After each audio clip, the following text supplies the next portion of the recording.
All right, so we're learning multiplication. So here's a multiplication right here. This is two binomials. We already did the monomial, but we didn't record it, but I think you're fine with that, aren't you? All right. So let's take this. Let's multiply.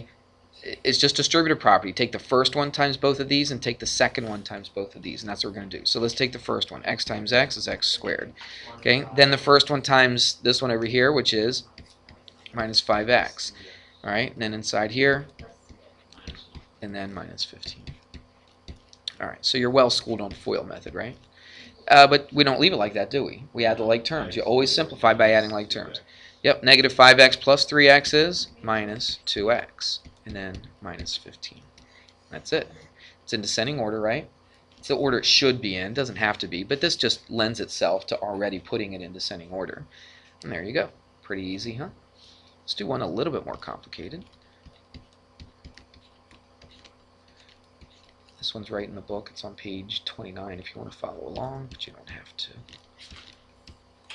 All right, here we go. Same basic deal. It's just the multiplication. It's just a little bit. We stuck a coefficient in front of the, the book says m, and I just changed it to an x, and I forgot to make that an x, so I'll make that an x. Okay.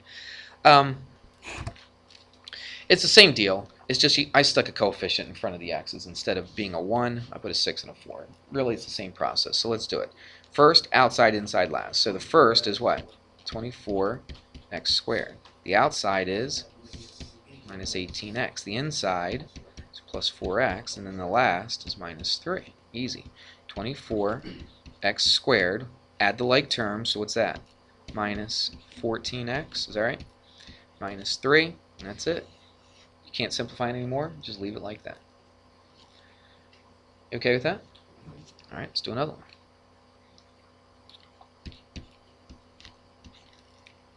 It's kind of the same deal. Kind of.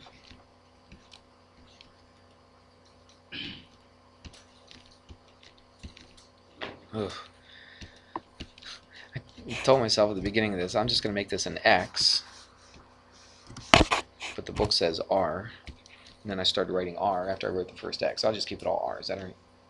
All right, so here we go. Now we got actually three things that are being multiplied together. Let's go back in time when you first learned multiplication. I'm just going to do something real easy here. 2 times 3 times 5. If you're going to multiply this, three numbers, do you actually multiply all three together at the same time? Not really. In your head, you kind of pair them off, don't you? Does it matter how you pair them off? Look, I could go 2 times 3 is 6, and then 6 times 5 is 30, right? Or I could go 3 times 5 is 15, times 2 is 30. Or, what's another way? 2 times 5 is 10, times 3 is 30. So it doesn't matter. It's called the commutative property of multiplication, if you remember that from your algebra days. So right here, do I have to multiply the first one times the second one? No. What do you think would probably be the easiest way to do this? What's that? This right here. This, yeah, we already talked about that. What about this one right here? Do the two parentheses? Yeah, that's what I would do. I would take the two parentheses, multiply them together, get an answer for that, right? And then multiply that by the r squared. I think that might be a little easier. We'll write the r squared down because we don't want to forget it. Because sometimes if you don't put it down there right at first, you'll forget about it, and then you'll just do this, and you'll keep that as your answer. I've seen that happen many, many times. Okay? So let's go ahead and do. This is just FOIL method, right? So what do we get? 9r squared minus 6r, what? Plus 6r minus 4. All right, let's simplify. Before we take that r squared and multiply it through, let's simplify this first. So that's a 9r squared. What happens here? Yeah, what do they really do there? They add up to what? They add up to 0. Let's say it like that instead of they go away. All right? You with me so far? Now what can we do with that r squared? Now we can take the r squared and go ahead and multiply it by this thing right here. So I've got 9 what? R to the 4th minus, right, put the coefficient first, 4r squared. And that's how we do something like that. Make sense? All right, very good. Let's see what else we got. All right, let's, what's that? Like that one? Like which one? 13? Okay, I'll tell you what, before we do that, let's do another type. Let's get rid of this, and then we'll, let's pause. All right, here we go. Here's an example. Now look, what do we have? What kind of polynomial is this first one? Binomial, what kind is this? So we don't really use FOIL method, okay? Remember what we talked about on the FOIL method? Basically, it's just a distributive property. Same thing with this. It's basically the same thing, except you've got two things multiplied by three things. So what we do is we take this 3x, multiply it by everything in this parentheses, and then after we're done that, we take this negative 4. Remember, it's a negative 4. It's a minus 4. So include that negative. So it's that negative 4 times everything in this parentheses. And then you got a whole string of stuff. You add up all the like terms, and then you're done. So let's do that. Let's take the 3x and multiply it by all three of these things. Let's do it one at a time. Here we go. 3x times 2x squared is 6x what? No. Cubed. That's an x to the first, right? Got to add the exponents. So it's a 6x cubed. All right, 3x times this. This is a negative, so we put minus. So 3 times 3 is 9. X times x is x squared. Now we take this 3x and multiply it by this. That's just 15x. What's that? Okay. All right, we good with that? All right, now we're done with the 3x. Now we take this. Remember, it's a negative 4. All right, you got to make sure you include that negative. A lot of people forget. So let's do it. Negative 4 times 2x is negative 8x squared. Now look, it's a negative 4 times a negative. What's negative times negative? It's a positive, so we put a plus there. Let's do the numbers. 4 times 3, 12 what? X. Negative times a positive is negative. It's 4 times 5, which is 20. All right? We don't leave it like that. Add like terms. Start with the highest term first, which would be x cubed. Are there any other x cubes here? No, so you just write it down. 6x cubed. I'm done with that. What's the next highest term? X squared. So it's negative 9x squared minus 8x squared, which is negative 17x squared. So that goes. The next one would be the x. It's a positive 15, positive 12. Add them up. That's a 27x. Done with that. The only thing left is that minus 20. Just leave it there. There's nothing else you can do with that, so you circle it and that's your answer. It's not so hard, is it?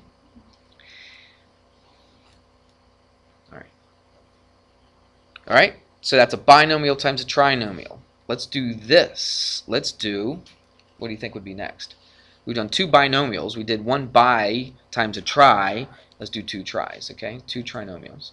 So let's write that out. So it's 3p squared minus 4p plus 1. That's in parentheses because it's being multiplied by another trinomial. This is p cubed. Now the process is exactly the same. It's just we have more to do, right?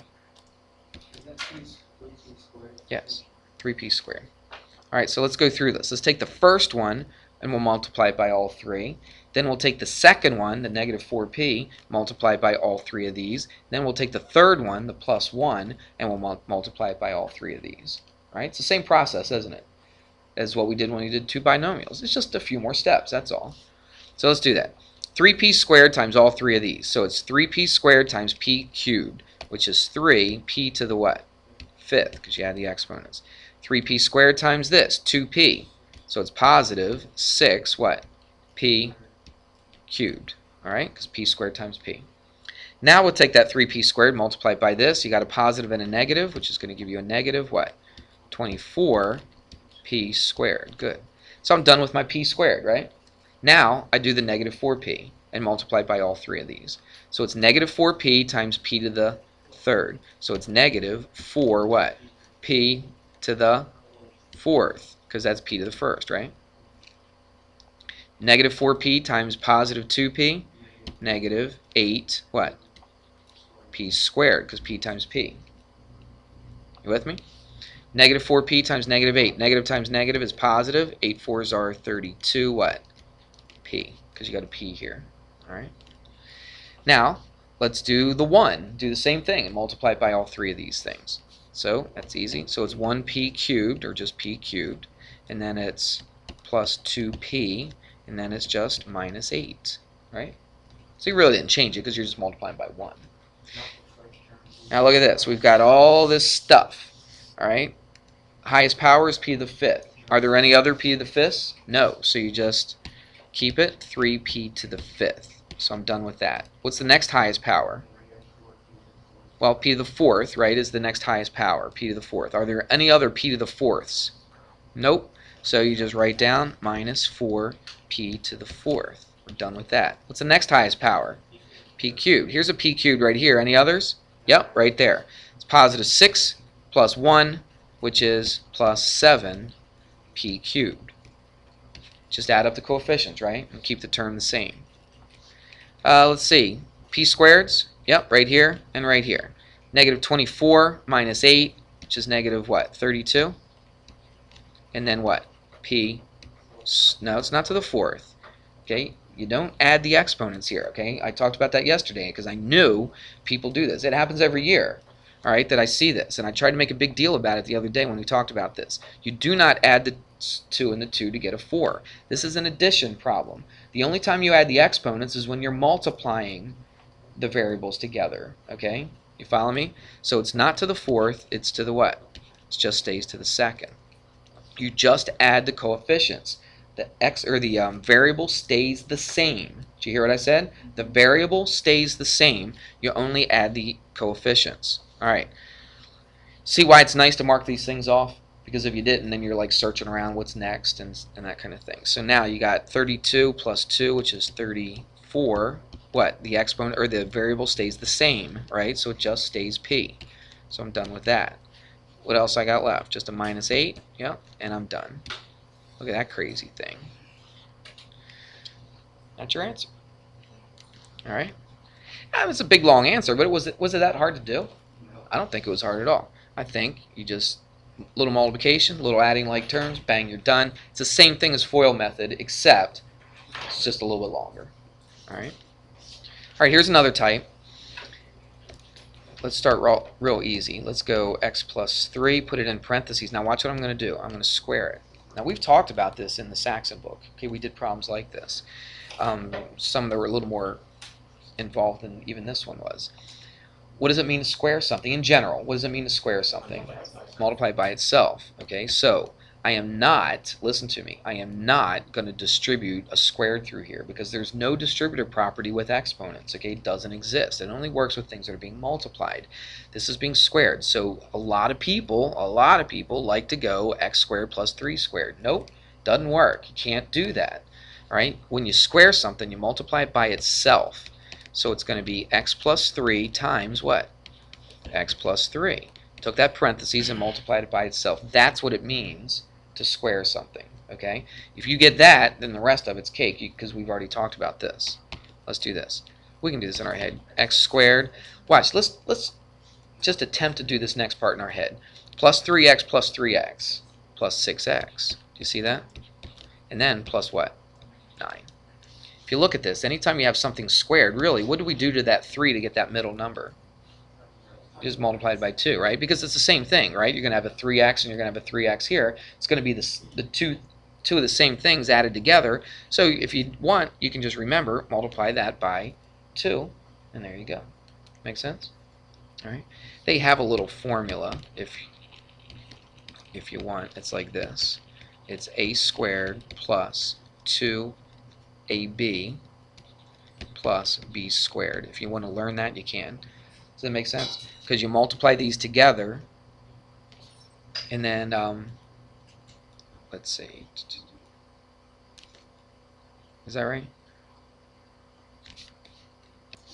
All right, yeah. So that's basically all you do, right there. So make sure you square something. Let's do this. What if I had this? And I don't have enough time to do this, but watch. Let's make it a little more complicated. What's the first thing you do, though? You write them twice, don't you? I just made this up off the top of my head. See if we can do this real quick. So we get what? 9x to the what? 10th, right? Plus, then what do we get here? We get 6 x to the 5th y cubed, but what do? Multiply by 2, so it's 12, isn't it? X to the 5th y cubed plus 4y to the 6. I'm done.